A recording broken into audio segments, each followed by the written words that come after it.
हाँ, राजनीतिक दबाव और इस तरह की कभी कोई रही नहीं। उन्होंने कभी किसी चीज का प्रेशर लिया ही नहीं। मैं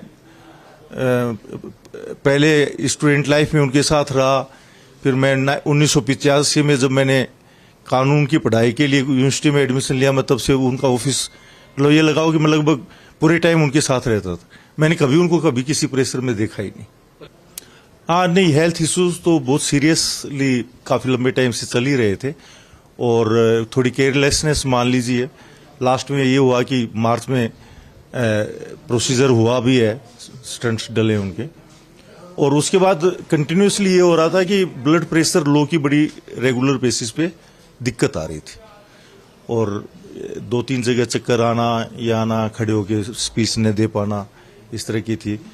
तो मेरा ये मानना है कि ओबियस है कि हेल्थ ज़्यादा इम्पोर्टेंट है आदमी की, और क्योंकि वो वैसे भी वर्कोलिक ज़्यादा हैं तो काम के प्रति भी ज़्यादा सिंसियर हैं, तो उनको लगा होगा कि शायद वो हेल्थ और काम दोनों के साथ जस्टिफाई नहीं कर पाएंगे साथ साथ। ये भी एक बड़ा रीज़न होगा।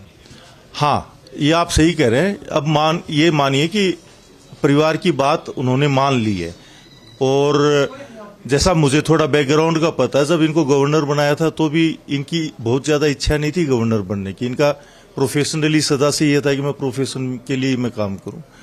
तो ओवरऑल अब परिवार की बात मान ली है, और ये मानिए कि वो काम के प्रति इतने ज्यादा सिंसियर थे कि उनको ये लगता था कि भाई मैं अपना जस्टिफिकेशन है कि ज्यादा काम करूं और राष्ट्र हित में। जैसे इवन मैं आज सुबह देख रहा था कि कपिल सिब्बल जी ने तो कहा है कि इतने नेशनलिस्ट और राष्ट्र हित के लिए काम करने वाले। तो इस तरीके से किसी भी तरह के साइड इम्पैक्ट्स किसी तरह के हो नहीं सकते, क्योंकि वो इतने वोकल हैं, इतने क्लियर अपने कंसेप्ट में। अगर कोई बात होती है तो वो सबके सामने कहते हैं।